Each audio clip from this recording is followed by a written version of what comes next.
Hola, muy buenas amigos, mi nombre es Dante Trujillo y bienvenidos todos a esta ya 18ª edición de Puesto de Confianza. Ya son 4 meses ininterrumpidos sacando adelante este sencillo pero brioso experimento conversacional donde yo represento a todos los curiosos que quieren saber un poco más de cómo nos estamos parando frente a la coyuntura. Hemos vivido en estos meses lo más duro de la pandemia, lo más duro de la política, y el día de hoy nos tocará hablar de lo que ha sido ya hay que echarle tierra al asunto nomás, la reforma política. El programa de hoy es el del viernes 2 de octubre del 2020, el número total de fallecidos oficial por el COVID-19 es de 32.463 personas. Sigue bajando, la tendencia sigue a la baja en la cantidad de muertos, se han registrado 66, Me preocupa bastante que se haya aparentemente detenido el proceso de sinceramiento de datos. Parece que la gente se estuviera olvidando un poquito de ello, pero hay un desfase entre las cifras oficiales evidente y la cantidad real de muertos. Esperamos que se siga ese proceso. Este programa está dedicado, como todos los demás y como los que resten, a la memoria de quienes perdieron la batalla contra el virus, por sus deudos y está dedicado también a todos aquellos que han visto su vida alterada malamente con esta desgracia que nos toca a todos en mayor o menor medida. Hoy, para hablar precisamente de la reforma política, me acompaña quizá la persona que más clara la tiene al respecto, es el sociólogo, analista político y experto en temas electorales y de opinión pública, Fernando Tuesta Solevilla, quien fuera presidente de la Comisión de Alto Nivel para la Reforma Política, que ha cerrado su cronograma de ajustes esta semana de cara a las elecciones de abril próximo y termina siendo un proceso de modificación, a mi juicio, a media caña. Buenas noches, Fernando. Gracias por estar ahí. Gracias a ti, Dante, por la invitación. Un No, por gusto. favor, un gustazo. Eh, Empecemos por el principio, que el tema es un pan grande por rebanar. Para que lo comprendamos todo, Fernando, en términos generales, ¿qué es lo que se ha avanzado y qué es lo que se queda a medias en esta reforma? Quizá, si me lo permites, Dante, Por favor. va a ser una pequeña antesala. La idea es, para todos es claro que la política en el Perú no da para más, ¿no? La política ha sido un lastre. Este espectacular crecimiento económico de inicio de siglo no ha tenido casi comparación el último medio siglo, y quizá los beneficios que pudieron ser mayores no se tuvo porque la política se convirtió realmente en un lastre, ¿no? En un ancla que no permitía avanzar. La política además ha creado incentivos para que mucha gente de fuera de la política, muchos aventureros, ¿no? Filibusteros, ingresen en ella, y muy por el contrario, gente que quizá pudiera aportar, evita hacerlo, u otros se retiran de la política, y entonces somos un país en donde el tema político tiene pues dos caras. Por un lado, una erosión enorme, pues, ¿no? De justamente este ámbito del poder y que nos toca a todos porque decide nuestras vidas. Y por otro lado, lo que tenemos es, o quizá también como parte y consecuencia de ello, que la gente se desentiende, se desencanta, se aleja de la política, y es lo peor, porque dejar la política a manos solo de los políticos es lo que ha estado pasando, ¿no? Y el ciudadano, el común de las personas, quizá quienes nos están viendo, están en esa misma situación de rechazo, ¿no? Hablan de más de lo mismo, es como un círculo perverso que se repite y pareciera que no tiene cuándo acabar. Entonces, el tema de la reforma política es, de alguna manera, modificaciones en lo que serían algo así como las reglas de juego, los acuerdos, la regla de juego, de acceso y administración del poder, ¿no? Eh, Sin embargo, hay una confusión, porque se suelen modificar las leyes y se dice reforma. Y entonces nosotros decimos, lo primero, que son en realidad modificaciones sustantivas a estas reglas de juego que se materializan en normas, leyes, modificaciones constitucionales, pero no toda modificación de la ley es una reforma. En un sentido sí, en el otro no. Y hay, por cierto, una confusión, porque ya además la reforma se convirtió en algo políticamente correcto, ¿no? Entonces todo el mundo habla, todo el mundo ofrece, pero no todos estamos diciendo exactamente lo mismo. Particularmente, casi tengo 4 décadas siguiendo la política y el parlamento y los gobiernos y las elecciones en diversos ámbitos, en la academia, en la propia gestión pública. Bueno, dirigí la OMPE durante 4 años en la transición democrática, estuve al frente de la Comisión de Alto Nivel para la Reforma Política, como lo he indicado, y la verdad que a lo largo de todo este tiempo he visto pasar, obviamente, gobiernos, parlamentos, muchos políticos, eh, y muchos políticos de ocasión, ya en los últimos tiempos políticos de un periodo, que antes lo eran porque así como entraban con facilidad, salían con facilidad, pero ahora ya está impedida la reelección, cosa que por lo demás no es bueno. Pero Ujú. hago esta antesala para decir que entonces la reforma se convirtió de un pedido, de una exigencia, aún todavía localizada a una suerte de necesidad pública. Y se convirtió también a un tema de agenda pública. Nunca en la historia reciente el tema de la reforma política se convirtió en un tema de agenda pública. Y en el último 2 años, con mayor razón todavía. Entonces, esto se materializaba evidentemente en una serie de propuestas, etcétera, ¿no? Cuando nosotros nos llaman para presidir y ser parte de esta comisión, que conjuntamente con Martín Tanaka, con Paula Muñoz, con Milagros Campos, con Jessica Benza, y teniendo como secretaria ejecutiva a Ana Neira, hoy ministra de Justicia, nos abocamos en 2 meses a hacer un informe, pero que tenía digamos, un formato y un proceso, quizás es exactamente la verdad, un proceso distinto a lo que habían tenido lo que antes se llamaba reforma. Porque nosotros no partíamos de lo que debe ser en general, nosotros partíamos de un diagnóstico de la realidad. Y no lo inventamos, sino que sistematizamos de una manera también como producto de nuestros trabajos profesionales de mucho tiempo, ¿no? Y a partir de eso, entonces, del diagnóstico, logramos ubicar problemas, núcleos de problemas, ¿no? Problemas hay muchos, pero núcleos, aquellos que estaban, de alguna manera, hilvanaban otros problemas también. Y Ujú. a partir de allí, entonces, desarrollamos una suerte imbricada de modificaciones que luego se tradujeron en 12 proyectos de ley. Ese fue el informe, ¿no? Nosotros nos entregó el Ejecutivo, digamos, la creación de esta comisión y por lo tanto la necesidad de un paquete de reformas que nosotros entregamos.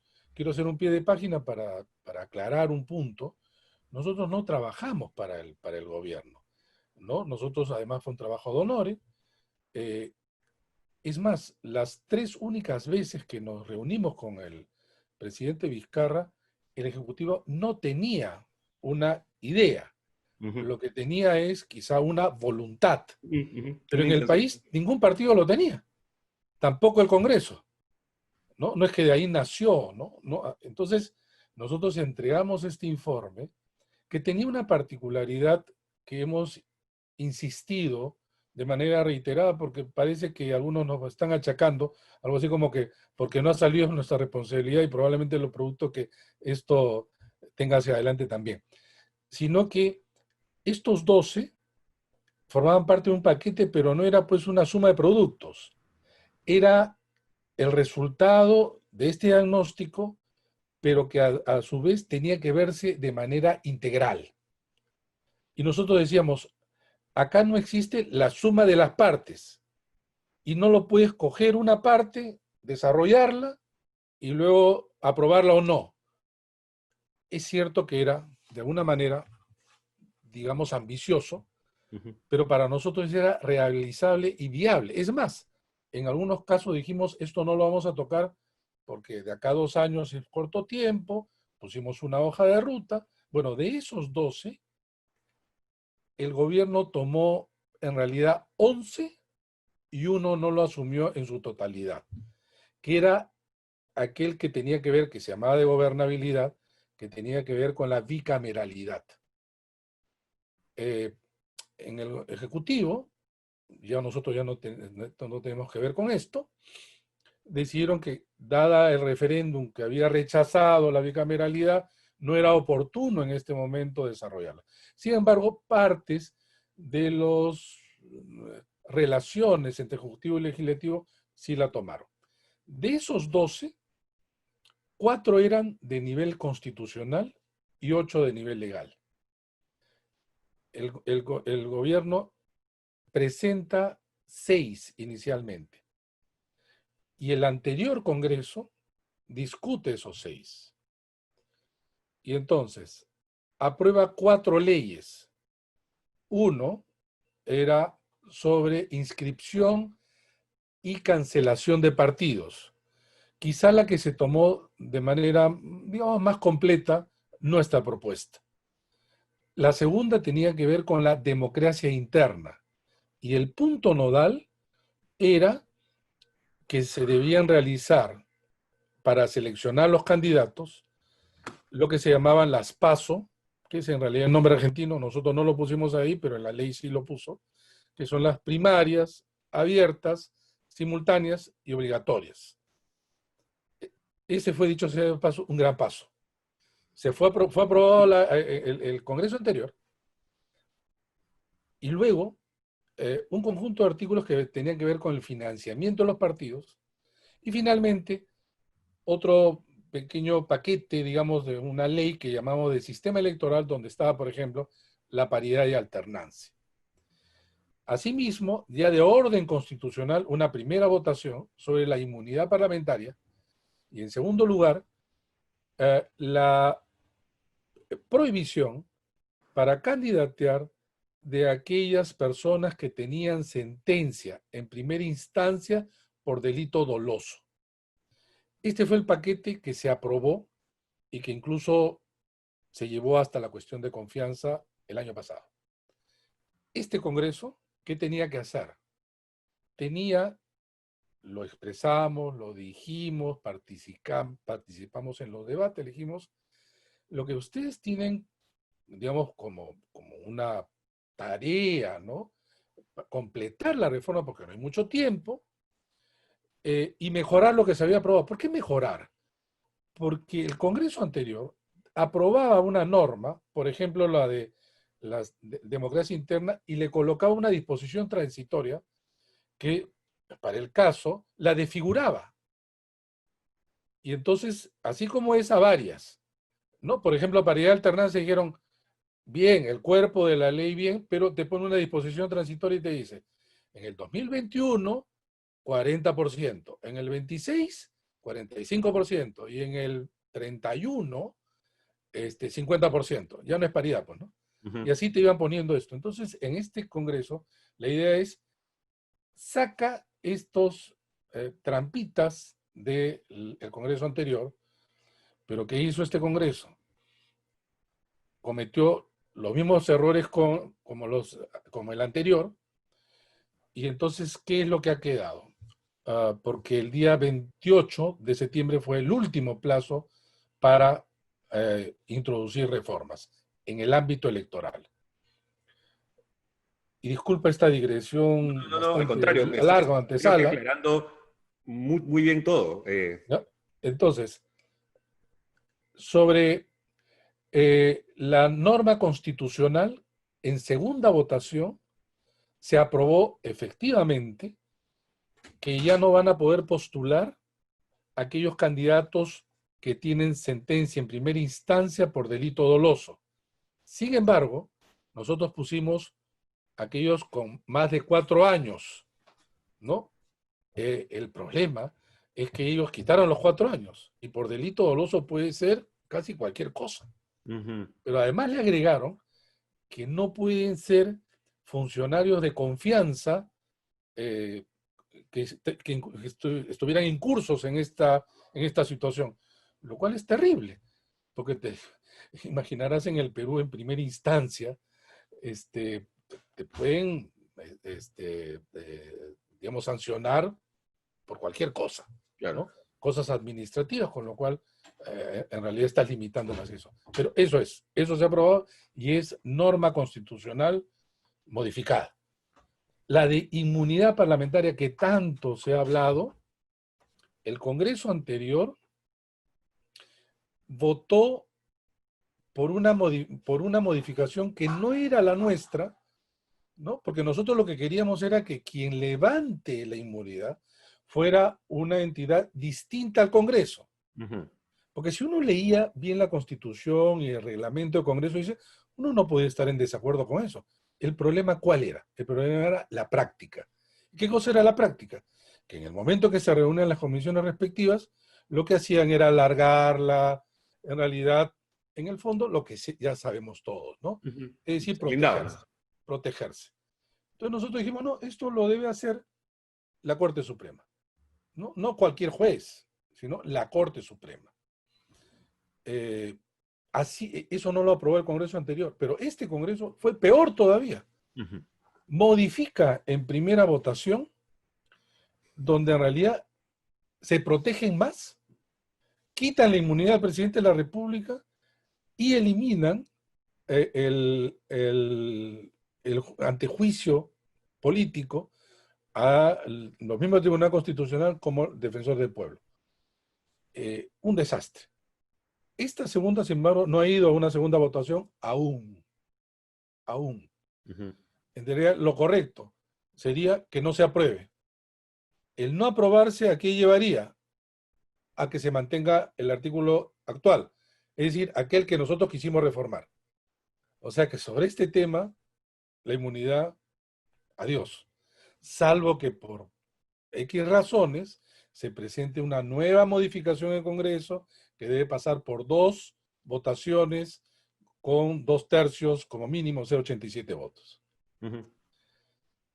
¿Qué más aprobó? Sobre la que ya estaba aprobado de las PASO, que la idea era quítale las disposiciones transitorias, peor, le agregaron una. Es decir, ya no hay paso ahora, sino el 2022. Ujú. ¿Por qué? El argumento era la pandemia, ¿no es cierto? Claro, pero no existe pues coherencia.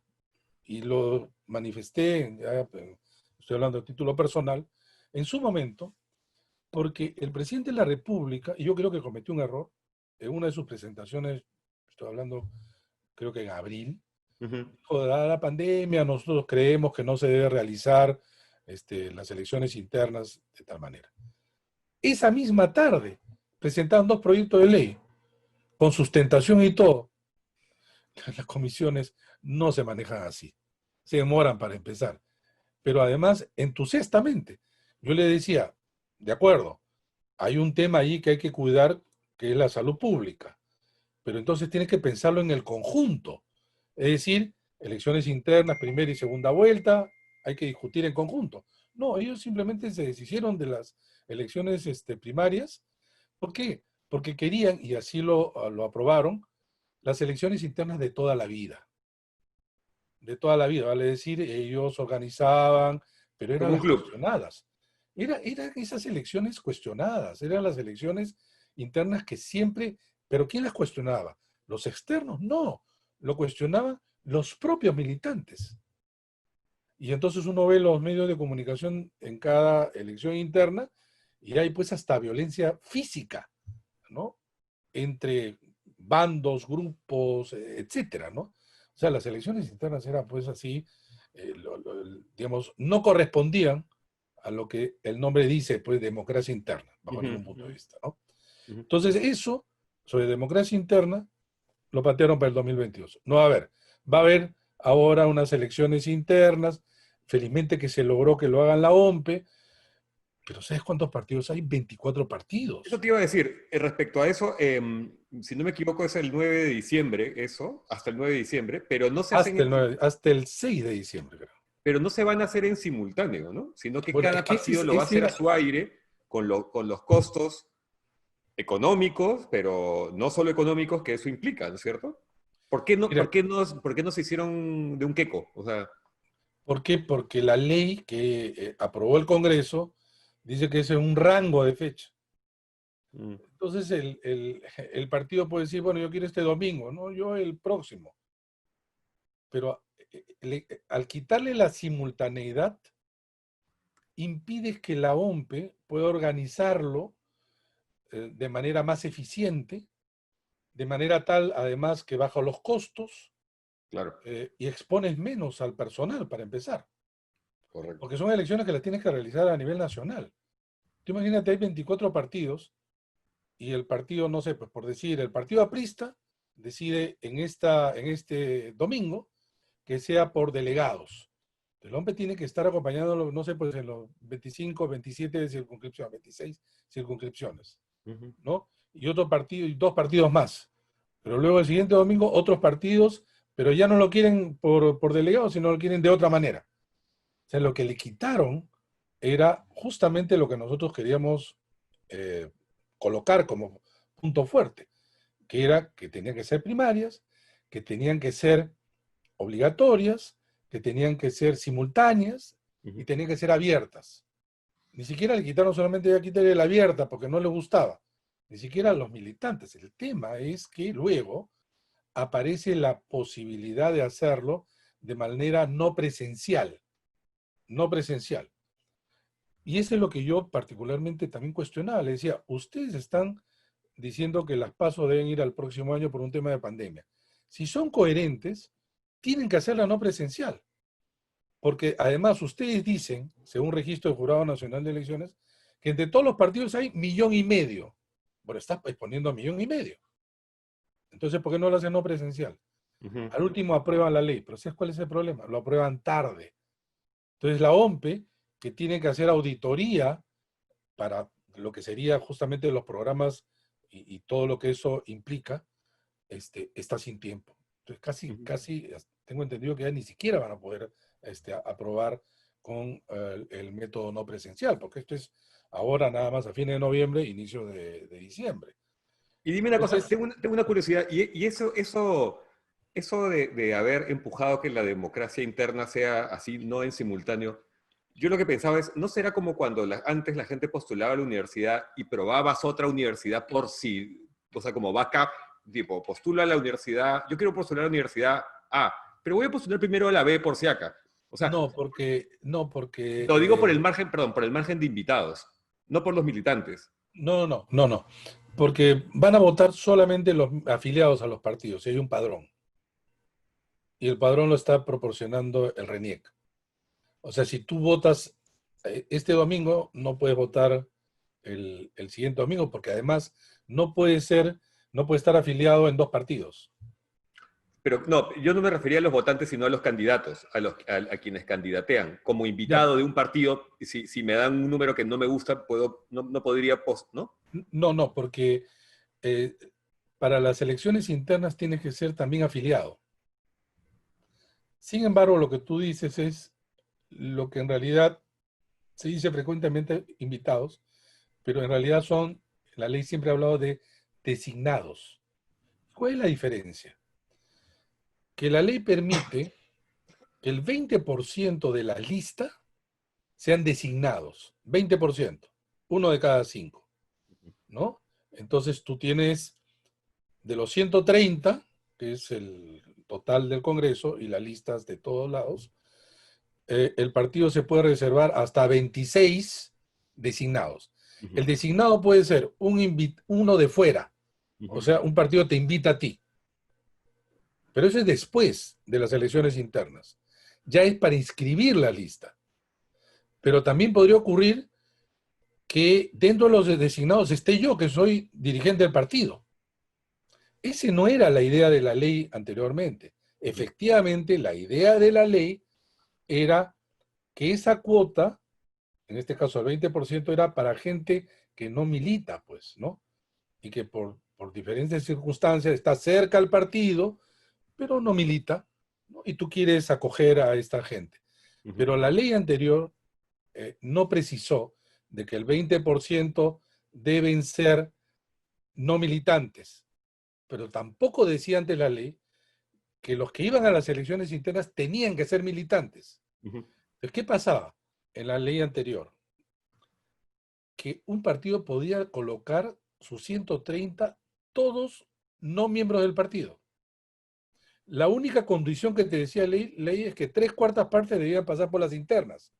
Pero tú eras un miembro no del partido, pasabas por las internas, salías con un número, pero nunca militabas en el partido. Ese es lo que pasó, por ejemplo, con Fuerza Popular, que de los 73 congresistas, 60 no eran miembros del partido. Para empezar, Marta Chávez. Para empezar, Marta Chávez. Entonces, esto se ha ido corrigiendo en parte, y entonces ahora sí, para ser candidato en las internas tiene que ser miembro del partido. Y el 20%, eso sí no se ha diferenciado, puedes o no ser afiliado, pero eso es después. Bueno, y ahora mismo lo que tenemos entonces es, por ahora, 24 partidos más allá de las alianzas que se puedan dar sobre la marcha, que esperemos quizá que se den, y no hay voto preferencial. O sea, perdón, No, y hay se voto. mantiene, perdón, el voto preferencial, ¿no? O sea, Bueno, ese es el otro tema. sí. Resulta que, sí, que Entonces, una ley que se llamaba de sistema electoral, estaban juntos dos temas, el de la paridad y alternancia y el tema del voto preferencial. correcto. Entonces, Entonces, ¿qué ha lo que hecho? explicabas ahora, ¿no? Sí, Pero no, es bien poco probable que la paridad se preserve habiendo voto preferencial, ¿correcto? claro, porque la paridad y alternancia te permitían que el próximo Congreso sea paritario, Claro, sea claro. paritario, porque era lista cerrada. Tú dentro de la lista ponías un hombre, una mujer, un hombre, una mujer, Ujú, o, ujú. o a la inversa, y te iba a salir un Congreso paritario. 65 hombres, 65 mujeres. Pero ahora, ¿qué pasa? Como hay voto preferencial, la mayoría de votos va a ir a los hombres. Cuando yo he dicho esto, me han dicho, pero es que así lo quiere la gente. Bueno, pues sí, pues, pero la gente no actúa sobre la nada, actúa sobre una relación de competencia que no es igualitaria, porque los hombres corren 100 metros planos y las mujeres corren 100 metros con vallas. Ujú, ujú. ¿Por Claro. qué? Porque los hombres ocupan los cargos del partido, son mayores en el partido, tienen las redes, los recursos materiales, la experiencia, ¿no? Ujú, Incluso pues de la distribución ya de las tareas domésticas dentro de la casa, para una mujer le es más difícil hacer campaña, en fin, o sea, hay tantas cosas que ya se ha dicho, ¿no? Y por lo ujú. tanto, no va a haber eh, paridad O sea, es un saludo a la bandera, en realidad, pues, ¿no? Es que yo de verdad varias veces le dije a mis amigas feministas, tienen que pelear por eliminar el voto preferencial. Claro, No claro. es, no es que este es un gran avance, no, porque puede ocurrir que tú tengas el 28% como ahora, y por más que en la lista sea con paridad y alternancia, el voto preferencial es un mecanismo de votación que en el caso del Perú, no digo en general, en el caso del Perú, ha tenido efectos negativos en distintas direcciones. En distintas direcciones. No está solo ligado al tema de paridad y alternancia, pero es claro allí. Y lo que va a surgir, salvo pues que por una cosa inusitada, ¿no? Congreso salga mitad hombre y mitad mujer. Sin embargo, todo va a indicar, nos indica por lo menos, que esto no va a ser así, ¿no? Mira, si hay un lugar donde hay una resistencia enorme a todo tema de género, es el Congreso. Correcto. Yo he visto cantidades de comisiones de constitución que eso pues les causaba alergia. Ujú, Y entonces, ¿cómo así lo aprueban? Porque sabían que estaba el voto preferencial. Lo aprobaban con entusiasmo, ujú. ¿no? Gente que ha votado, gente que, digamos, por mucho tiempo, no solamente estuvo en contra, sino manifestaba su molestia, ¿no? Además con esto, pues, de que en realidad la meritocracia, ¿no? Hablaban esto sobre la meritocracia, que es francamente Ujú, un juego, ¿no? ujú, Entonces, ese es otro punto que no ha quedado, ujú. eh, mejor dicho, que quedó en ser aprobado y no se logró, y el tema del financiamiento. A eso iba. Ajá. El financiamiento tiene dos cosas. El referéndum el del 2018 que todos votamos, en la parte de una de las preguntas sobre financiamiento, lo que hace es crear una nueva figura, una figura de sanción a nivel penal. Hasta hace poco, las únicas sanciones que habían eran sanciones administrativas y económicas. ¿Y qué pasaba? Se sancionaba con multas. El partido que fue más multado en el Perú fue Alianza para el Progreso, con alrededor de 2 millones de votos. Que nunca les ha pagado. Nunca los pagó. Pero no solamente ellos, nunca nadie pagó. Nunca nadie pagó. Entonces, la propuesta que se recoge también de la reforma constitucional a través del referéndum era, se va a crear una figura, ¿no?, penal, de sanción, no solamente administrativa, penal, sino también política. Entonces, partido que, por ejemplo, falta, hay una multa. Pero si es que no pagas y pasa el tiempo, ya tiene que haber una sanción mayor hasta llegar a que el partido simplemente no quiera pagar y entonces tú puedas cancelar la inscripción, que es ahí donde va a doler. Claro. El Congreso, sin embargo, decidió que eso no prosperaba. Ha aceptado hasta suspender la inscripción del partido. Pero eso no es lo más grave, porque en realidad esto lo que estoy diciendo es lo que más se ocupó la prensa. Hay una parte que a mí me parece mucho más complicada, que es esta. Resulta que, en general, la OMPE supervisa a los partidos, que son los colectivos, ¿no es cierto?, y que tenían responsabilidad ante la OMPE sobre el origen y el gasto del dinero. Pero ya no este Congreso, sino el anterior, modificó la norma. ¿Qué dijo? Que la OMPE supervisa a los partidos, pero también a los candidatos. Esto que uno puede decir, sí, está bien porque hay voto preferencial, no es tan fácil. Mejor dicho, no es tan así. El gran problema es que si haces esto, Son miles. son miles de miles. Claro. Por ejemplo, en las elecciones regionales y municipales del 2018 participaron más de 100.000 candidatos. La OMPE, solo para notificar a aquellos que no habían cumplido en entregar, no, no supervisar y ver el fondo del tema de su documentación, simplemente porque no entregaste, tenía que notificar a 14.000. Ahí se le dio el alma y la gente. Solo en eso. ¿Tú te imaginas ahora, entonces, hasta el día de hoy no pueden terminar lo del 2018? ¿Qué ha puesto este Congreso? Ha dicho partidos y candidatos. Pero la OMP tiene 6 meses entre que te inicia un proceso y te sanciona. Si no te sanciona, así te encuentre algo al día siguiente, ya está limpio. ¿Cuánta gente trabaja en la OMPE? No sé Para ahora. estos efectos, digamos, para estas Mira, investigaciones. no, te digo nada más que para el caso de regionales y municipales, que me dieron una información aquí. Trabajaban en pleno proceso electoral hasta diciembre de 78 para ver, bueno, toda la gerencia, ¿no? Y no solamente ve este tema, ¿no? Bueno, pero resulta que en enero ya no hay presupuesto electoral porque la elección fue antes, redujeron creo que a 14 personas. Y el gobierno, pero no solamente el gobierno, sino los MEF en general, esto pues no les parece, no sé si importante o no, ¿no? Tienen ahorcados, tienen ahorcados. Claro. Es como ¿No? una broma de Entonces, mal gusto, en realidad. Es como una cacha. absurdo, porque, mira, la gente se queja, tienes una norma, ajustas, una vez que la tienes, resulta que necesitas recursos, no te da el dinero, no puedes cumplir bien, o no puedes pagar sueldos adecuados a determinados profesionales que necesitas, pues, de cierto perfil, ¿no? Luego Claro. incumples, salta un escándalo, luego te echan la culpa y la gente se desencanta. O sea, es más o menos ese recorrido Claro, perverso, ¿no? claro, claro, claro, claro.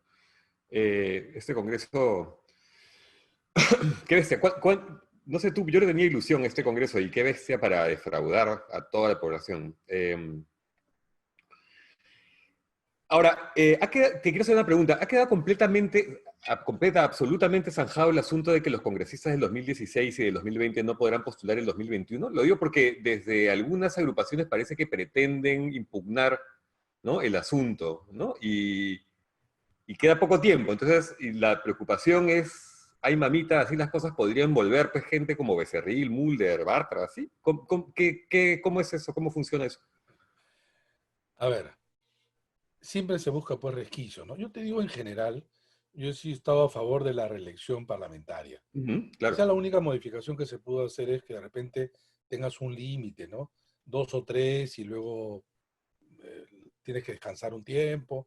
Igual para los alcaldes, No, por gobernadores, supuesto, y generas una línea de ¿no? carrera, equipos de Como debe ser. trabajo, por supuesto. Así es, ¿no?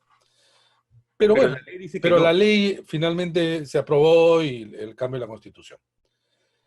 Resulta que eh, con la disolución del Congreso se presentaron varios congresistas porque el Jurado Nacional de Elecciones interpretó de una manera muy sui generis Ujú. que podían participar. Pero dijo que en el 2021 no. De verdad hacen ahí un razonamiento que no comparto, pero que en realidad la idea es la siguiente. Tú sales efectivamente elegido por un periodo de 5 años y con independencia que se corte o no, no puedes postular. Para nosotros, no pueden postular lo del 2016 como lo del 2021. Ujú. Ahora viene el tema que quizá tú has también leído, Ujú. que le han pedido al Jurado Nacional de Elecciones que aclare. El Jurado Nacional de Elecciones, salvo en esa oportunidad, nunca aclara. Lo que te dice es, nosotros no nos manifestamos sobre hechos que no existen. Ya. O sea, para existir, yo que soy congresista, me tengo que inscribir en una lista, la lista se inscribe y el jurado electoral especial verá si es que te admite o no la inscripción. Ujú. Si no te la admite, tú apelas y recién el Jurado Nacional de Elecciones, en segunda instancia, define tu situación. Increíble, pero es así, ¿no? Ahora, yo creo que creo que no va a prosperar, pero eso está en manos del Jurado Nacional de Elecciones.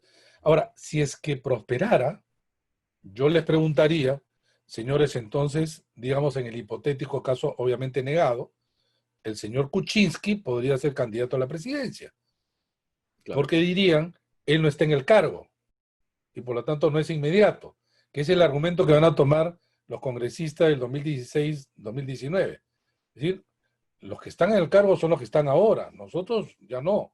Por lo tanto, no hay una reelección inmediata, Ujú. ¿no? Ujú. Y Ujú. para nosotros, ni Kuczynski ni Vizcarra, pero ni el Parlamento ahora ni el anterior pueden hacerlo. Ujú. Ujú. Vamos a ver, porque les gustan las sorpresas, pues, ¿no? Sí, es Eh, así. un tema que también empujabas, Fernando, y que me parece bastante interesante y que creo que no ha merecido casi la atención, el diálogo, la prensa suficiente, es la posibilidad de que los congresistas fueran elegidos no en la primera, sino en la segunda vuelta, ¿no? Supongo que ya no se puede hacer nada al respecto, o sí. ¿Y por qué hubiera sido importante? Esa es una idea que vine trabajando hace muchos años y que creo que me reafirmé con lo que sucedió con Kuczynski. ¿Por qué? Resulta que el balotage o segunda vuelta es pues un invento francés Ujú. del siglo XIX. Y Perú y varios países de América Latina lo importan, el mecanismo, pero lo importan mal. Porque para empezar, Francia no hay presidencialismo, sino semipresidencialismo, pero en fin. ¿En qué sentido lo importan mal? Porque en Francia hay dos vueltas, tanto para el presidente como para la asamblea. Ujú. Hay dos Ujú. vueltas. El propósito de las dos vueltas en el Congreso, el francés, es que deba reducir el número de partidos y que el presidente tenga una legitimidad mayor, ¿no? Francia tiene que ir modificando las normas porque se da con la siguiente situación, que el presidente gana, pero resulta que puede haber un primer ministro que sale de la asamblea que es de otro color. Y entonces ahí es lo que los franceses llamaban la cohabitación. El presidente de la República, que no es igual al nuestro, tiene menos facultades, sale elegido, pero la asamblea elige al primer ministro. Y entonces tienen que convivir. Y esa situación de convivencia, que le llaman cohabitación, los franceses trataron de superarla. Ujú. ¿Cómo lo superan? Francia elige un domingo, en primera vuelta, a el presidente de la República. Si no saca el 50% más uno, en 2 semanas, ¿eh? En 2 semanas hay segunda vuelta. No después 2 meses, en 2 semanas. Ujú. Termina la elección y ya sabes quién es el presidente de la República en Francia. Pasa un mes y viene la primera vuelta parlamentaria. ¿Qué sabe el francés? Ya sabe quién es el presidente de la República. Claro. ¿Qué dice por ejemplo, la última vez Macron? Macron le dice a los franceses, denme el voto para poder gobernar. Pero también le dice a la oposición lo mismo, para darle oposición a este gobierno. Entonces, en esa dinámica tienden a concentrarse en algunos partidos. Desde que ocurrió esto en Francia, entonces tú tienes a un presidente que no ha tenido una mayoría en contra, o que se pueda crear una mayoría en contra. Entonces, bajo esas circunstancias que yo pensaba cómo hacer modificaciones en el diseño institucional, decía, bueno, no podemos utilizar el diseño francés porque ir 4 veces en el Perú elecciones, eso no es soportable acá. Ujú. Yo le dije, entonces, ¿por qué no hacemos lo siguiente? Cuando uno va a votar en el Perú, como es simultáneo primera vuelta con el presidente de la República, tú no sabes quién ha ganado la presidencia. Y es lo que yo he denominado el voto ciego. Tú Ujú. votas sin saber, Ujú. sin ver, sin conocer. Y entonces, ¿qué cosa ocurre? Dispersión. Pero esa dispersión puede llevar a un nivel tal que es lo que ha ocurrido en el 2016, que gana un presidente y tiene pues 18 congresistas. O sea, ningún presidente gobierna con 18 congresistas. Peor, todavía se terminó rompiendo esos 18. Y tienes, peor aún, tienes un partido que tiene la mayoría absoluta en el otro lado. Ujú. En cualquier diseño, si te sale esta distribución del poder, sí o sí hay enfrentamiento de poderes. Sí o sí. Aquellos que dicen sí es necesario que conversen, esos son los buenos deseos. En política es otra cosa. Política es otra cosa, como que sucedió. Entonces la idea era esta: hacer efectivamente la elección parlamentaria en la segunda vuelta. Entonces ahí es donde, de alguna manera, ya lo que desatas es una suerte de voto estratégico.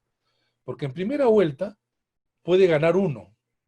Y en la hipotética segunda vuelta, que ya no va a haber, que es después la elección del Congreso, el peruano va a decir, ah, este es el presidente, yo daré votos a su partido o a otros, pero no se dispersas en 24 o Ujú. 9 o Ujú. 10 o 15. Ujú. Y si hay segunda vuelta, por lo menos alrededor de 2.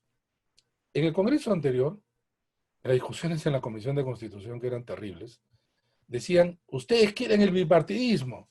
Le decimos, no, el bipartidismo no se hace por ley. Bueno, fuera que se hace por ley, pero no se hace en ninguna parte. Y Francia, miren Francia, ¿saben cuántos partidos hay en la Asamblea Nacional? 8. La diferencia, y acá viene en realidad el punto crucial, es evitar la del 2016, que el presidente que gobierne no tenga pues una ridícula bancada. Ujú. Lo único que te puede garantizar esto, que tengas alguna mejor bancada. No es que tenga la mayoría absoluta, podría ser, ¿no? Ahora, ¿eso se articulaba con qué? Con la bicameralidad. Y la bicameralidad se completaba con la elección parcial en el Congreso de la Cámara de Diputados, que era un diseño mayor.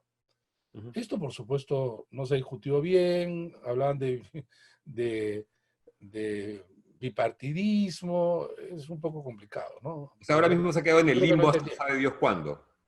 Ah, sí. O Bueno, sea, bueno, según tengo conocimiento, la Comisión de Constitución está entusiasmada por iniciar el debate de la bicameralidad, ah, sí. cosa que personalmente yo apoyo, pero sabemos que en realidad, más que la bicameralidad, lo que les interesa es que exista una posibilidad de postular en lo que sería pues el Senado, Claro, porque la claro. idea es crear un Senado que se pueda elegir conjuntamente con las elecciones regionales y municipales en el 2022.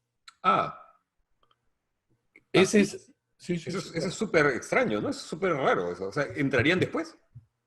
Es que sí, porque calzaría con parte de lo que nosotros dijimos también en nuestro diseño, ¿no?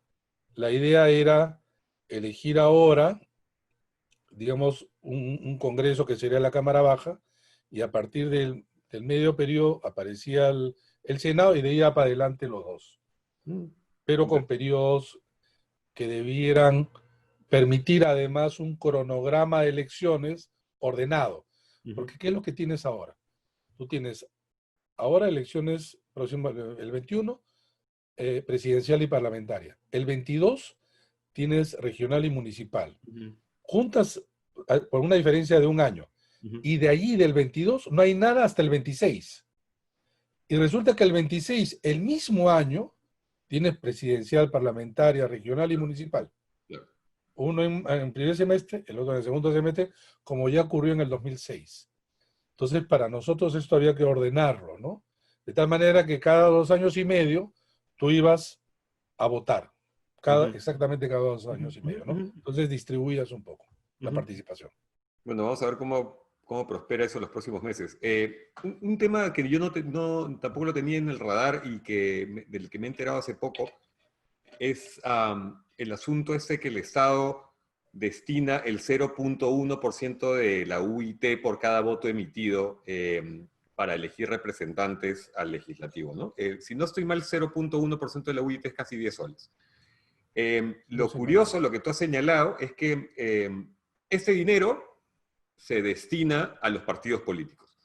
Que de por sí me imagino que habrá gente que se sorprenda de eso, ¿no? Me imagino que mucha gente no sabe eso, que No el lo sé. dinero se destina a los partidos políticos. Pero lo curioso es que eso es algo que tú has señalado, es que no solamente, es sobre todo los votos emitidos, incluso los nulos, los viciados. Entonces, y que en la experiencia de enero pasado hubo un desfase, digamos, entre los votos válidos y los no válidos de 15 millones de soles que irían a parar, que fueron o sea, habrían ido a parar a manos de los partidos sin hacer nada, digamos. O sea, si yo viciaba mi voto, igual le estaba entregando dinero a los partidos y esa diferencia, repito, fue de 15 millones de soles. Eso no ha sido modificado, ¿no, Fernando? No. Nosotros, eh, como bien tú lo has señalado, queríamos esclarecer bajo la siguiente idea. Los votos emitidos son todos los votos que están en el ánfora, ¿no? Y de ahí tú tienes los votos para los partidos, ¿no? Varios partidos, digamos que sean 24, 15 o 9, que se llaman votos válidos. Y luego vienen los votos nulos y los votos en blanco. Uh -huh. La ley desde el 2003, que es la primera ley de partidos políticos, decía el 0,1 de los votos emitidos, o sea, del conjunto.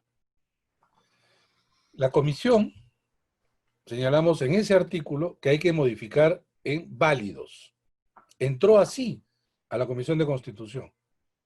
Y luego que aprobaron, volver a emitidos. Entonces, si hacemos esta multiplicación de la que tú has Uh -huh. señalado, Uh -huh. efectivamente haciendo ver que hay una diferencia que se les entrega 15 millones. Y acá hay un tema que me permite justamente jalar esto hacia adelante.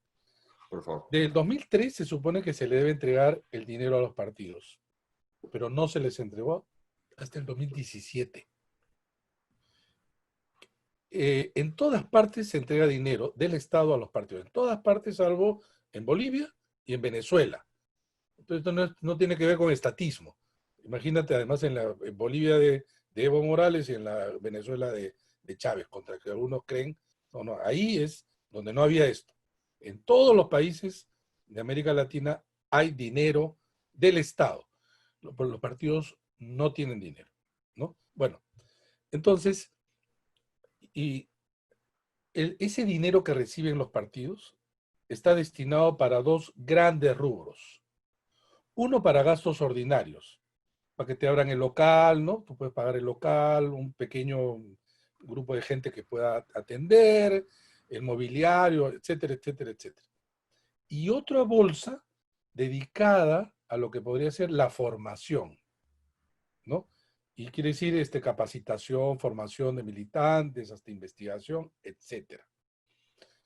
Resulta pues que este Congreso ha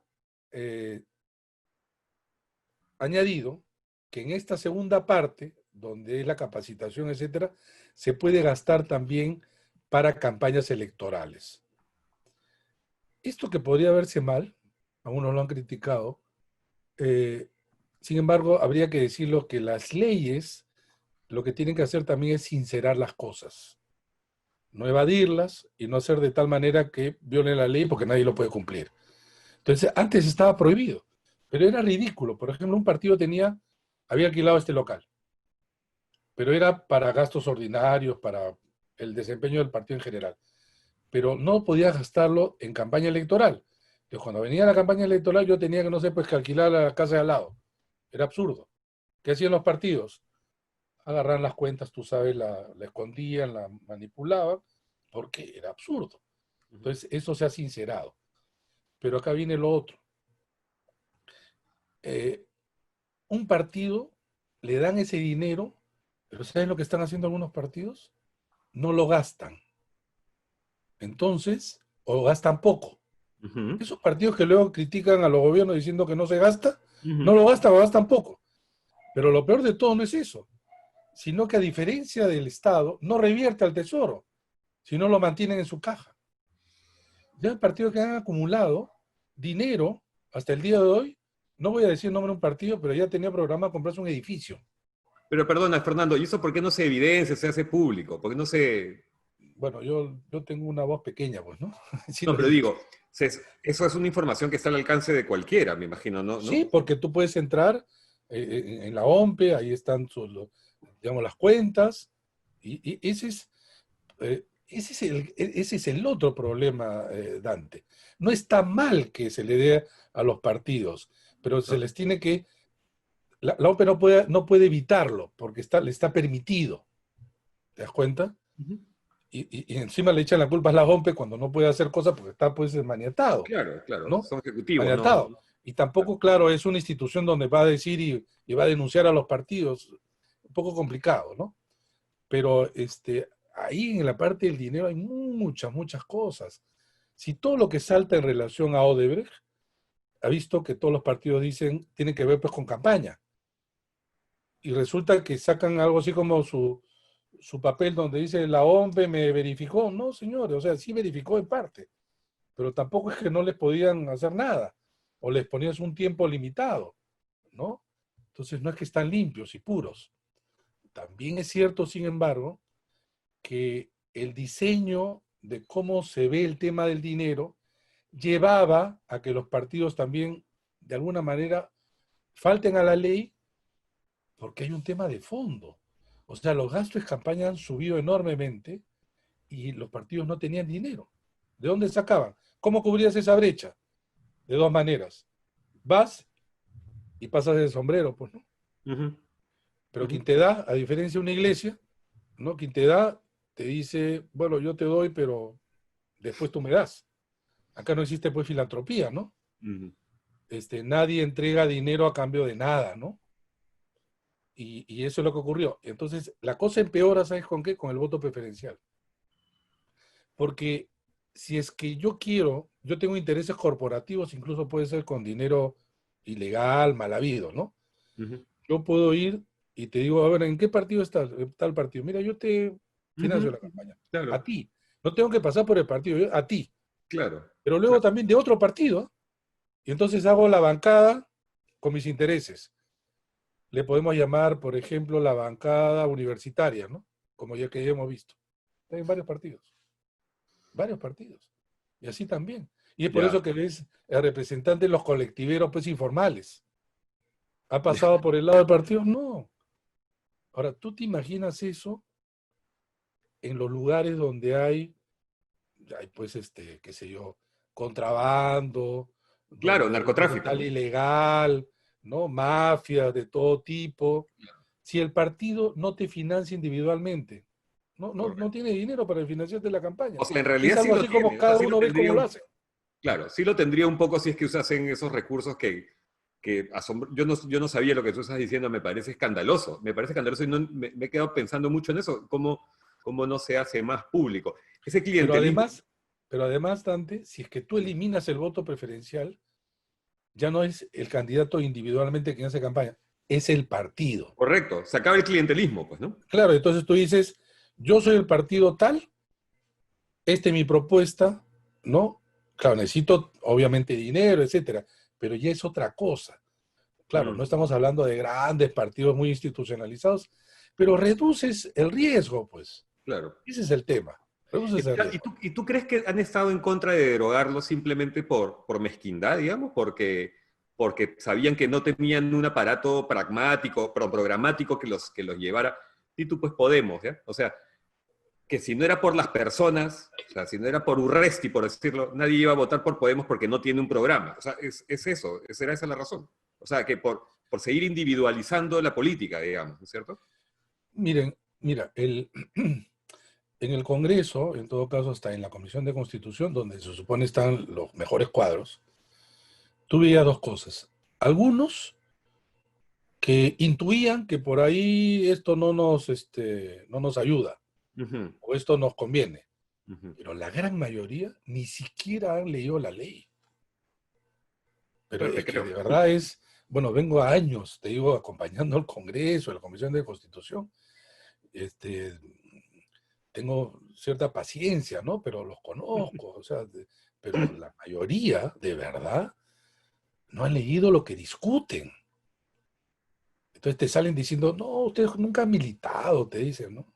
Usted no sabe lo que es un partido. No saben ni siquiera ellos lo de su propio partido, ¿no? En algunas veces es simplemente, tú dices, ¿cómo pueden discutir y decidir sobre este tema que es el más propio, ¿no? O sea, es la política, el partido, ellos. Ahora imagínate los otros temas, pues, ¿no? Bueno, por eso... Cuántos sapos te habrás tenido que tragar? Hablando de usted no ha militado en un partido, te digo, yo no veo mucho las noticias en la tele. No, yo no, El otro menos. día vi con estupor a Mávila Huertas en una dupleta maravillosa en la que estaban primero Hernando de Soto y después Cateriano. Eh, el caso de Cateriano me pareció eh, curioso, ese pudor de decir que él quiere ser candidato, repetía una vez y otra que iba a ser la voluntad del partido, etc. A mí me da pena porque ese partido que es Todos por el Perú no va a pasar probablemente la valla, a menos que sea alguien con alguien y él se va a quedar sin ser el congresista probablemente valioso que sería, ¿no? No entiendo por qué se ha inscrito en ese partido y no en otro que probablemente o sea, lo único que se me ocurre pensar es que tiene aspiraciones presidenciales, ¿no? Aunque el que no lo reconozca. Pero sí se me pareció curiosa, la de Hernando de Soto me pareció delirante. Hernando de Soto, no sé si tuviste la entrevista, pero en buena cuenta dijo que han ido, porque le encanta hablar de nosotros, en majestático, como la realeza, eh, prácticamente ha dicho que han ido a comprar el partido. O sea, prácticamente lo ha dicho, ¿ah? O sea, que han ido a tomar el partido, ¿no? Eh, Avanza país, ¿no? el partido de Sillonis y Avanza País.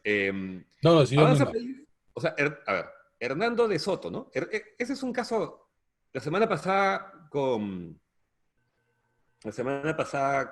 Daniel Olivares estábamos hablando del curioso caso del señor Forsyth y el pastor Lai, pero esto no me es menos desconcertante, que Avanza País es un partido que no sé si se llama un ideario en este caso, simplemente en sus postulados, digamos, reivindica las ideas de César Vallejo y de Alfonso Barrantes. ¿Ya? que los pobres deben de estar revolcándose en su tumba ahora mismo, ¿no? En el 2006, para el 2006 presentó a Ulises Humala. Para las elecciones creo que perdió la participación, o sea, la inscripción. El 2018 volvieron y presentó para candidato a la alcaldía de Lima a Julio Gago, Claro, claro. ¿no? Y luego, a las listas del Congreso del 2020, la cabeza de lista fue Beatriz Mejía, de Con mis hijos no te metas. O sea, la definición del pan con mango, digamos, ¿no? Cualquier cosa, ¿no? Y ahora de Soto, además, anuncia que tiene una especie de Dream Team esotérico y misterioso que no quiere revelar, que son 1000 personas, o sea, como te digo, van a copar ese partido que es, además de la definición del pan con mango, la definición del vientre de alquiler. O sea, Sí, este más acabado. Cuando tú pones en Wikipedia Avanza País, algún travieso ha puesto ideología política vientre de alquiler. Celebro a aquel héroe anónimo.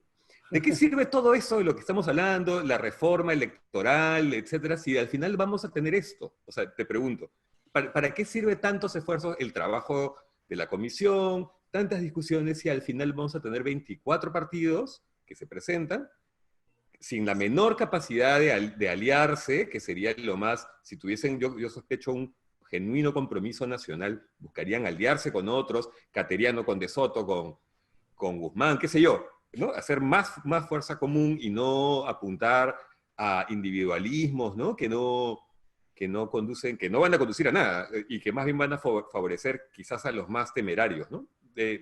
¿No te da un poco la sensación de tanto trabajo para esto? Sí. A ver, el propósito de la reforma era evitar llegar a esto. Evitar llegar a esto. El Congreso anterior lo eludió y este lo remató. Pero también hay que verlo por el otro lado. Vale decir, o sea, en este lado hay vientre de alquiler. Ya lo has nombrado uno de los partidos. No importa de dónde vengan, con tal de ofrecer. Un PP también, ¿eh? Un PP también. Eso es una ¿No? locura. Y podríamos decir otros. Pero por otro lado, también es cierto que con esta estructura, ¿no? Esta conformación de partidos de esta naturaleza, quien quiere hacer política no le queda otra. Quien quiere hacer carrera probablemente tenga que saltar de un partido a otro, que no es algo que pueda gustar, pero probablemente es lo único que pueda hacer. Entonces, empiezas en un partido, de repente ese partido desaparece, o el dueño se encarga de modificarlo o darle otra dirección. Es complicado, no se resuelve de un momento a otro. Pero lo que se iba a venir ahora en el 2021 iba a ser solamente un primer oleaje reformador que luego iba a sentarse. Esa era la idea. Pero con lo que se ha aprobado y lo que se ha dispersado en leyes como ha ocurrido, obviamente no hay nada que nos diga que las cosas van a cambiar sustantivamente, ¿no? Ahora, por ahí leo gente que dice, ilusos, creían que con la reforma tal y cual, no, al contrario, absolutamente claros, que con solo la ley no es que cambia la realidad de un día para otro, ¿no? De manera mágica, pero sienten causa, pues. O sea, no me van a decir que es lo mismo una elección con voto preferencial que sin voto preferencial, no es lo mismo, pues. Claro. No es lo mismo tener una bicameralidad que tener una unicameralidad. No es lo mismo que el presidente puede disolver el Congreso que no lo puede disolver, o que pueda censurar un gabinete que no. O sea, no es lo mismo. Que eso te cree una realidad extraordinariamente buena, etcétera, de la noche a la mañana, no. Pero te encamina, por lo menos te quita las piedras, ¿no? El camino, algo te mejora. Por supuesto. Entonces, ahora, esta elección obviamente ya te colocaba determinadas exigencias porque así había modificado la ley. Acuérdate que hasta hace poco hubo la intención de aprobar un artículo de la norma que decía que el candidato presidencial tenía que haberse inscrito en el partido 6 meses antes, con lo cual ya estamos atrás. Prefiero antes de la elección interna, con lo cual nadie se podía inscribir. Y eso a quién beneficiaba, a los que ya eran portadores de candidaturas en los partidos existentes, ¿no?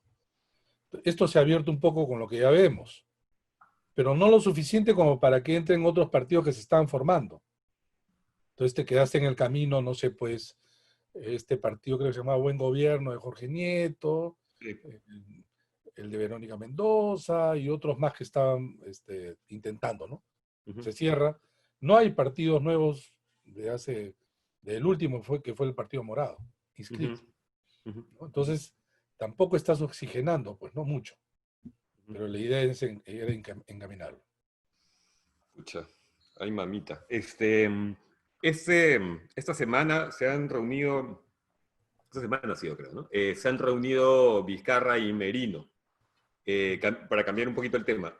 ¿Cómo ves la gobernabilidad, Fernando, en estos próximos, qué son, 7 meses que restan del periodo? O sea, más allá de el saludo, el protocolo, etcétera, ¿no? ¿Qué tan difícil, tan picones se habrán quedado? ¿Qué tanto van a trabajar? ¿Qué tanto se van a hacer los muertos? ¿Qué tanto margen le van a dejar a Vizcarra? Por hablar del Congreso, porque también podríamos hablar de Vizcarra, digamos, ¿no? O sea, no es... eh, estamos dando Sí, al Congreso con palo, y estamos dejando de lado a Vizcarra. Vizcarra también tiene su claro, responsabilidad en la gobernabilidad, por supuesto. pero supongo la preocupación tuya es cómo va a ser la relación entre ellos. Correcto. Y yo creo que la relación entre ellos, más allá e independientemente de sus deseos, va a mejorar porque ya no va a estar el centro de la atención ni en el Congreso ni en el Ejecutivo, sino en la campaña. Eso suele ocurrir. Ya, O sea, no es porque lo plantea así de manera general. claro. A partir de un determinado mes ya todos se centran en aquello que supuestamente va a reemplazar a lo que tenemos y siempre se habla de una nueva esperanza. Pero esto que estás diciendo es bien triste, ¿no? Porque Sí, significa claro. que ha tenido que venir algo de afuera para evitar el conflicto, digamos, ¿no? Ah, sí, claro. No, sin duda. Pero es que también tienes, mira, eh, preguntaba en una reunión, un evento, ¿qué hubieran hecho ustedes si salían elegidos presidentes por designación? O sea, ¿cómo hubieran operado? Yo decía esto como un ejercicio, ¿ya? Ujú, ujú, En el lugar de Vizcarra. ujú, Es decir, no tienes un partido, no tienes una bancada, ¿qué hubieras hecho? ujú, Porque tenías al frente, recuerda, un partido mayoritario bastante hostil, ujú. ¿no? Y incluso los primeros meses de marzo, abril, con mucha simpatía porque lo tenían bien dominado a Vizcarra. Cuando él empieza a distanciarse y a tener autonomía es donde viene la diferencia. Correcto. Pero ¿cuál es el margen de maniobra que puede tener uno? Por ejemplo, ahora que ha oído el tema de, de Karen Roca y todo lo El demás. intento de vacancia. Ujú. Pero previo primero al ámbito del propio presidencia de la República. Claro, si no tienes partido, no tienes un referente social, no tienes una bancada, ¿quién es tu grupo de confianza? Pregúntense ustedes que nos están viendo ahora, ¿quién es el grupo de Ujú. confianza? Pónganse en su lugar. Entonces, lo que ocurrió con Vizcarra, o sea, tus amigos de la promoción del colegio, de la universidad, del barrio, porque esto de ahí saca la confianza, pues. Ujú, O que lo conociste en un trabajo, ahí ujú. está. O sea, no tienes un surtidor de recursos humanos para gobernar, y dentro de eso tu gente de confianza. Es el más próximo. Y no metes más a tu familia porque ya la cosa es complicada. Porque si no pones a tu familia, o sea, lo más próximo, la confianza nuevamente. Ujú. ¿No? La confianza está pues en el círculo primero, ¿no? El más cercano. La secretaria del despacho, ¿no? El de tu seguridad, tu edecán. Ese es el primerito Ujú. círculo de confianza. Ujú. Y le hubiera ocurrido probablemente a muchos otros en su situación, ¿no? Claro. Pero luego viene, claro, los errores o las visiones limitadas o los errores personales, etcétera, ¿no? Mm, Pero es bien complicado gobernar sin tener otra cosa que cosa, opinión pública. claro. Entonces, cuando tú dices, no tengo nada, solo tengo, lo único que tengo es opinión pública, y luego te dicen, haces esto porque quieres congraciarte con la opinión pública, bueno, es que no me queda otra cosa, no me Mm, queda otra cosa. mm, El problema es que Vizcarra se quedó casi sin otra cosa a partir de julio, porque, uno, había pandemia, con lo cual la opinión pública movilizada está en su casa y no puede salir. Y dos, a partir de julio no tienes ningún recurso para balancear el poder del Congreso, ujú, porque no lo puedes disolver, no puedes ujú, hacer nada. Estás ujú, a expensas absolutas del Congreso. ujú. Ahora, esto va a llevar, claro, a que nuevamente por la campaña ya la atención pública va a ir pues a los candidatos, ¿no? En general. Oye, y tú, yo recuerdo haber conversado el verano del año pasado, todavía cuando estaban un poco en luna de miel, Vizcarra, el Congreso, y Vizcarra ya gozaba de esa aprobación popular importantísima, ¿no? Y yo decía, o sea, te estoy hablando medio año antes de la disolución del Congreso, que por cierto se cumplió un año esta semana. Eh, ¿Por qué Vizcarra, recuerdo perfectamente la conversación, por qué Vizcarra no está formando ahora mismo un partido? O sea, ¿por qué no está aprovechando este favor popular y las aparentes buenas intenciones y ciertas ideas que tiene? ¿Por qué no está formando un partido? Y nadie me sabía responder. O sea, ese es el momento en que la gente decía, bueno, seguramente Salvador de Solar va a ser su delfín, etcétera, ¿no? Pero no lo hizo nunca. O sea, no lo hizo en el verano. Llegó a septiembre, no tenía armas, no tenía ninguna base, y ya, pues, ya sabemos lo que sucedió después, ¿no? Y lo que ha pasado ahora, que no tenía quien lo defendiese. ¿Por qué crees que eso es estoy preguntándote a un albur, digamos, ¿no? ¿Por qué crees que no lo hizo? ¿Por qué crees que nunca lo pensó? Él comete ese error, pues, porque él teme que lo acusen. Que claro, armar un partido de la presidencia no es que lo haces pues con perfil bajo, ¿no? O sea, Ya, pero no lo haces definitivamente. tú mismo, para eso tiene gente No, que no, lo hace. claro, pero me refiero a que está ligado, pues, ¿no? Sí, sí. O sea, mm, lazos tienes que tener, comunicación tienes que tener, Pero correcto, eso pero él saldría. perfectamente apoya. Yo entiendo el punto. Tú dices que la gente lo iba a acusar de que quería Ese es quedarse el en el temor, ¿ah? gobierno, etcétera. Pero Ese es el temor. él ha podido ser muy claro y decir, yo no me voy a quedar de ninguna manera, pero estoy creando un partido para que haya continuidad en lo que estamos haciendo, ¿no? Yo creo ¿ah? Que él temía siempre esto. Y que creo que su proyecto es, yo salgo, el 2026 regreso ya con un Ujú, partido. ujú, ujú, Y ujú. voy a tener libertad de formarlo, bueno, en ese tiempo. Ahora, mira, el tiempo, el tiempo la ahorca en sus actividades gubernamentales, ¿no? Claro. Pero yo sí creo que fue un error, si no formar, por lo menos crear coaliciones o partidos que estén más cercanos para enfrentar este momento. Claro. Creo que subestimó el poder que podía tener un Congreso como el que tenemos. Él decía, Claro. no puede haber probablemente un Congreso tan hostil como el anterior. Claro, claro. Este es, Es que eso es lo que pensaba, entonces eso es lo que yo estaba seguro. Yo estaba seguro que este Congreso iba a ser pues sí, muchísimo claro. mejor, ¿no? ¿No? Es que en realidad, no sé si mejor, en todo caso menos hostil, ¿no? Y mira, terminó casi vacándonos, Claro, claro, claro. ¿no? Entonces, y bueno, no sabemos qué va a venir el luego, pero por ejemplo, para mí sí era claro que él no iba a quedarse ni a hablar, ni quería forzar, como sus opositores No, decían. Era un absurdo. esto O es sea, una ¿qué le estupidez, convenía claro. a Vizcarra? ¿Qué le convenía? Terminar lo más pronto este gobierno. Y con una aprobación Por altísima. supuesto, ¿no? Pero lo Esto más pronto y ya una aprobación aceptable. Y mira, él piensa que de acá a 5 años los gobiernos se desgastan, ¿no? Muchas de los que se van a enfrentar ahora ya no estarán adelante en los próximos años y él podrá regresar, digamos, todavía tiene edad, descansa, ujú, piensa bien las cosas, en fin, ¿no?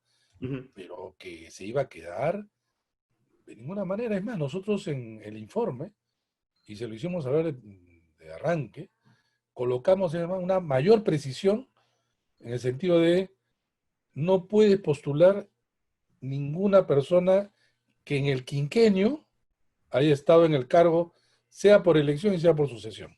Ya. Y no se hizo problema, por supuesto. Nosotros, claro, lo íbamos a defender siempre, siempre, ¿no? Me refiero a esta postura. Ujú. Fernando, te voy a hacer otro pedido adivinatorio. Ya casi acercándonos al final, te dije que el tiempo pasaba rápido. Pero dale. Eh, ¿Qué crees que va a pasar el próximo año? ¿Qué crees? No seas malo. Pero no le digo lo que quieres que suceda, porque pues, lo puedo imaginar, pero ¿qué crees que va a pasar? Más o menos. O sea, tú tienes, tu capacidad de análisis de la realidad política es más agudo que la mayoría de nosotros. O sea, no te digo, y tampoco te voy a sacar en cara en abril, oye, Fernando, tú dijiste que iba a pasar tal cosa, Además está grabado. pero ahora mismo, ¿qué intuyes que puede pasar? Mira, eh, quizás a diferencia de los economistas, los politólogos somos menos dados a pronósticos, ¿no? Yo sé, yo sé. Y claro, y ¿sabes por qué es difícil? Porque en el Perú la incertidumbre se mantiene o se puede mantener, tú sabes, hasta el día de la elección y donde cualquier cosa casi puede pasar. Hoy día, cualquiera que te pregunta, que medianamente está mirando la política y le preguntas, ¿quién crees que ganaría la elección? ¿O quiénes crees que pasarían a la segunda vuelta? Te dirían Forsyth de todas maneras. Y te dirían Urresti y un par más. El año 2016, Keiko Fujimori era primera en las encuestas durante 2 años. Durante 2 años. ¿Sabes cuándo lo perdió? El único día que lo perdió fue en la segunda vuelta. Ahí lo perdió y salió derrotada. ¿Quién iba a pensar? ¿No? Entonces, es tan voluble nuestro país y sobre nuestro propio electorado Claro. que, que hay situaciones tan imprevistas que de verdad es un tanto difícil ver, ¿no? Ahora, claro, hay algunas cosas que uno puede decir. Por ejemplo, eh, yo creo que de los 24 definitivamente se va a reducir ostensiblemente algunos partidos que por lo demás por ley van a desaparecer felizmente. Ujú. ¿Puede haber 9 bancadas como ahora? Creo que no. Creo que van a haber hasta menos. Ah, sí, Sí, y por una sencilla razón. Porque hay 9, porque hay una mayor dispersión. Acción Popular sacó el 11%. Él era el mayor, ¿eh? 11%. La gente no recuerda esto, pero 11% en una elección normal estás en la cola. Él está cabeza de ratón. correcto. O sea, Acción Popular de cabeza de ratón. Y el último que entró con 5%. O sea que entre 5 y 11% habían 9 partidos dispersos. Increíble. Entonces, como acá van a haber candidatos presidenciales, lo que va a hacer es que estos 9 se van a tirar así.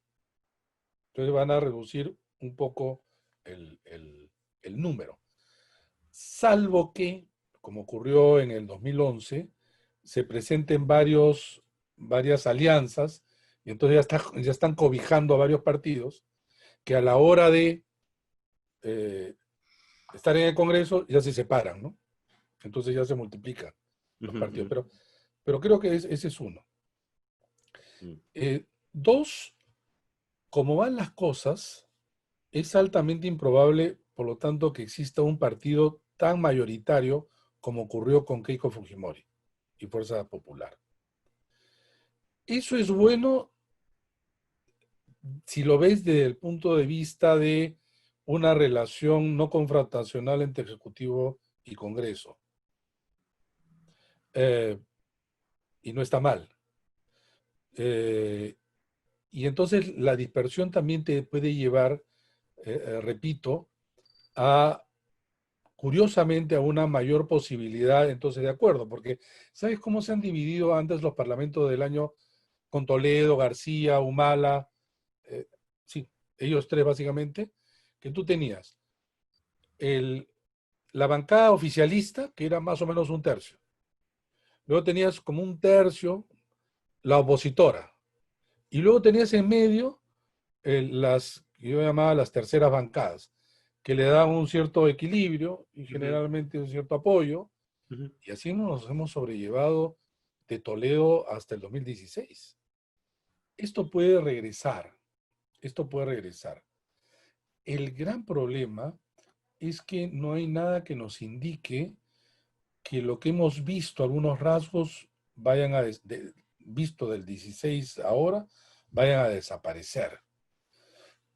Por ejemplo, eh, ¿por qué Forsyth va a ser distinto? Digamos que quiere hacer una buena política, etcétera.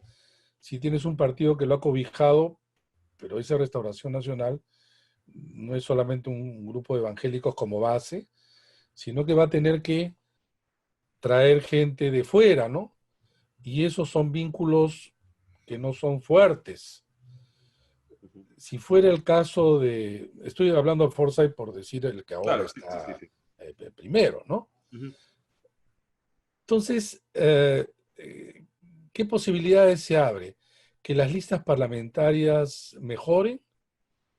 Bueno, fuera, si es que, por ejemplo, muchos gente de calidad diga, bueno, métanse a los partidos, pero resulta que por las noticias vemos que no se han inscrito la mayoría. Antes se podía, como recuerdas que te decía, que pasen por las internas, que importa si eres militante o no. Entonces solamente hay la esperanza que hay, que inviten a cuadros interesantes en ese 20%. ujú, Pero no creo que el Parlamento vaya a ser tan distinto a lo que ujú, lastimosamente tenemos.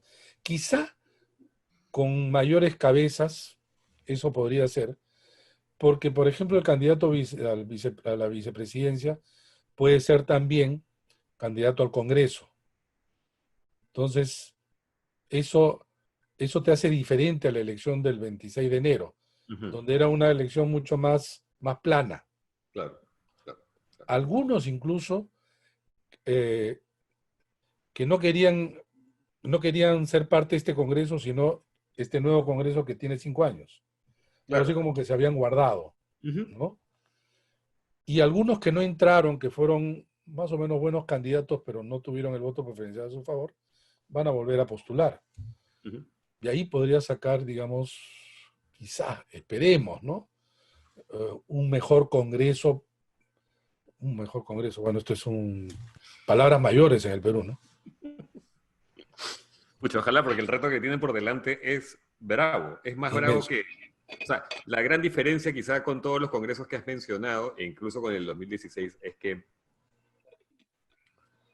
estos van a tener que manejar la peor crisis que se recuerde, ¿no? Eh, Fernando, para cambiar de tema y de país y hablar más bien de algo, de una situación completamente distinta, como última pregunta quisiera hacerte, ¿viste el debate entre Biden y Trump y qué piensas de eso? Digamos, ya sabemos, todo el mundo repite, el nivel del debate ha sido pues lamentable, ¿no? Pero independientemente de eso, ahí sí creo que uno puede aventurarse un poco más a opinar, ¿no? O a dar una estimación de lo que puede suceder. ¿Qué cosa crees que va a pasar?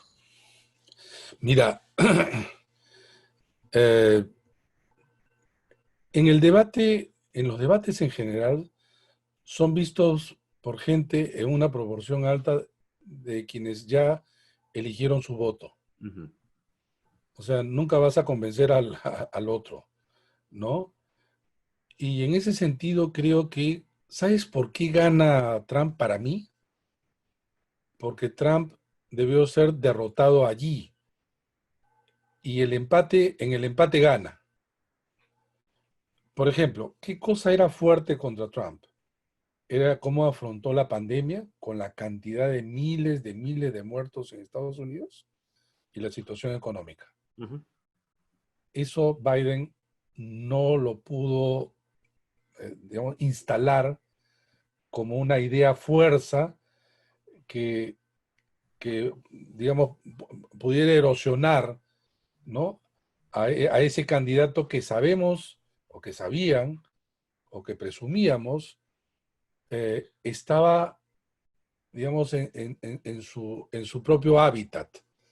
Porque Trump sabemos que es un hombre que también viene de los medios. O sea, es un comunicador. A mí no me gusta, a ti tampoco, pero parece terrible, pero es del gusto de muchísimos Ujú. norteamericanos, ¿no?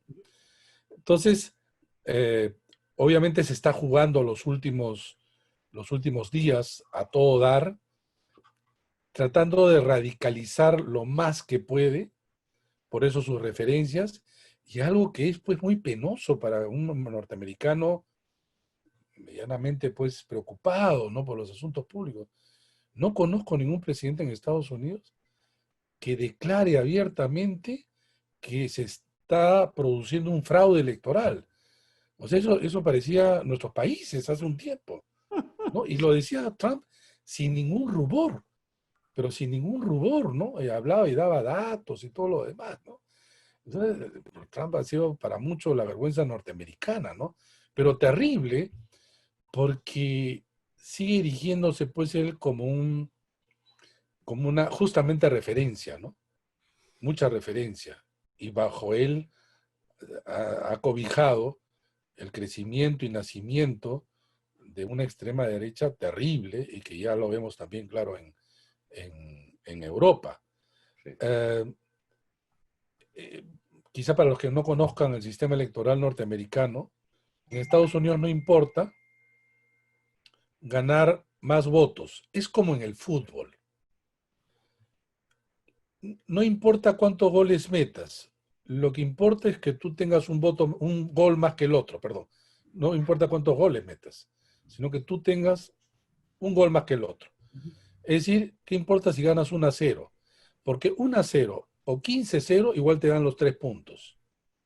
Y en Estados Unidos no se elige directamente al presidente, sino se eligen delegados para un colegio electoral.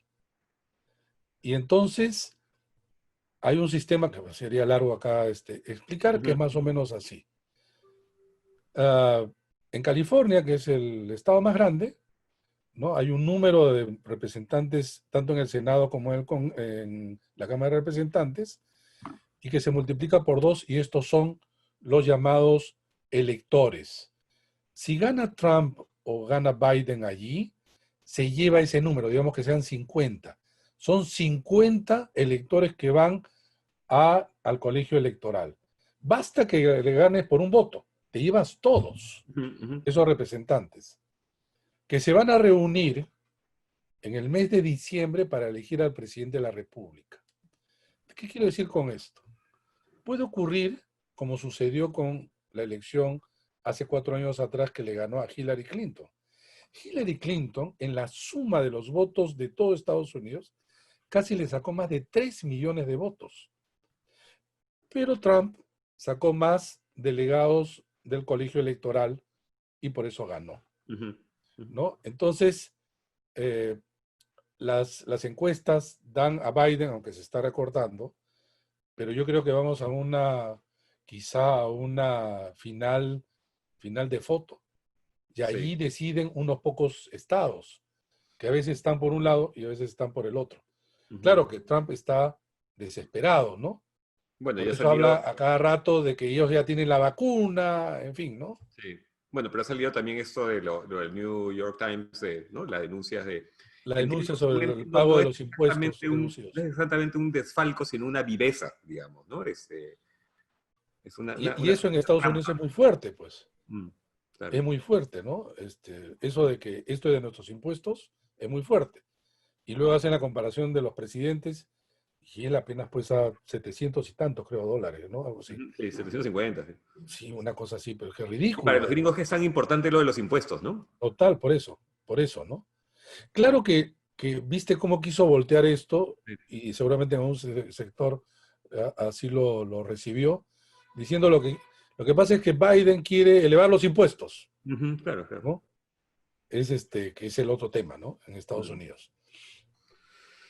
Bueno, Fernando, muchas gracias. Qué bestia, he aprendido un montón de cosas. Estoy seguro que las personas que ¿No? están al otro lado de esa pantalla estarán también agradecidos. Me has aclarado completamente y ahora ya sé cuál es qué tan incierto es el futuro. Para todos. Antes, es un par de pequeñas tradiciones del programa. Voy a recomendarles un par de libros muy brevemente. Son libros de dos autores españoles. que se han retrasado en llegar a Lima, al Perú, por lo que todos ustedes imaginan, por la pandemia, pero que ya están por lo menos en mis manos, que son, repito, dos autores que me gustan mucho. Antonio Muñoz Molina, Tus pasos en la escalera, editado por Seix Barral. Es una novela, como muchas de Muñoz Molina, que parece como de la experiencia personal. Es una pareja que se regresa de Nueva York post 11 de septiembre a Lisboa y tienen que rehacer su vida. Pero hay una serie, como también suele pasar en Muñoz Molina, hay mucha información que no conocemos al principio, que se termina desarrollando un thriller interesante, apasionante y con ciertos toques incluso medio fantásticos, porque la mujer del protagonista es una investigadora de la memoria, es como una especie de neurocientífica. Y luego, La vida a ratos, del gran Juan José Millás, editado por Alfaguara, que es una especie de novela en formato diario, en el que el protagonista se llama Juan José Millás y tiene unas características muy, muy, muy similares a las de la propia persona, Millás, que se conoce y que además es autorreferencial constantemente. Entonces, como los libros de Millás es jocoso, es un personaje hipocondriaco, neurótico, hipertrabajador, brillante, etc. Acá están. Y luego ha llegado el momento, Fernando, del poema de confianza, que espero hayas preparado para que nos compartas. ¿Qué nos vas a leer? Preparado. Un poema del gran Toño Cisneros, Ah, qué bonito. de las inmensas preguntas celestes. Bueno, Adelante, y por esta favor. parte, Requiem 3, dice: a las inmensas preguntas celestes no tengo más respuesta que comentarios simples y sin gracia sobre las muchachas que viven por mi casa, cerca del faro y el malecón Cisneros. Y no pretenden ver en la cháchara tonta esa humildad de los antiguos griegos. Ocurre apenas en las inmensas preguntas celestes, sacan a flote mi desencanto y mis aburrimientos, que a la larga me tienen dando vueltas como un zancudo al final de la tarde, haciendo tiempo, mientras llega la hora de oficiar mis pompas funerarias, que no serán gran cosa, por supuesto. En estos tiempos malos bastará con una mula vieja y un ánfora de palo, brillante y negra, como el lomo mojado de un delfín, a las preguntas celestes, las inmensas. Precioso. Y qué oportuno. Sí.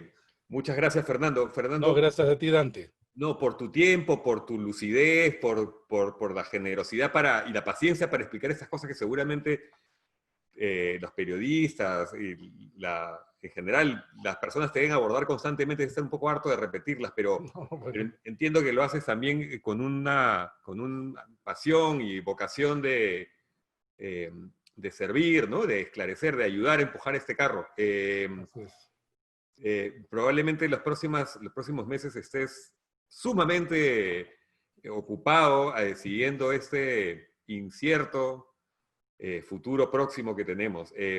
Bueno, nada, te agradezco y te deseo suerte en eso, porque probablemente estés de pico y patas metido en el asunto. No, Te gracias a agradezco. ti, Dante, al contrario, por la invitación, y siempre grato tratar, como tú bien dices, de esclarecer estos puntos hace un buen tiempo. Soy Buenísimo. docente universitario. Mi padre fue profesor de Colegio Nacional y bibliotecario. Ajá. Yo también soy amante de los libros y por lo tanto todo lo que tenga que ver el esclarecimiento, la reflexión, es donde hay que estar y colaborar, ahí donde se puede. Ojalá que podamos conversar en el futuro también de libros y también de esas ¿Cómo otras no? cosas que yo sé que te apasionan. Y de la Alianza Lima, que Por eso es algo supuesto. que, un No es un cariño buen momento, pero especial. siempre hay que estar. Bueno, eso es todo, amigos, por hoy. Nos vemos el próximo viernes. Mientras el cuerpo aguante. Buenas noches, buena suerte y que viva la República. Hasta luego.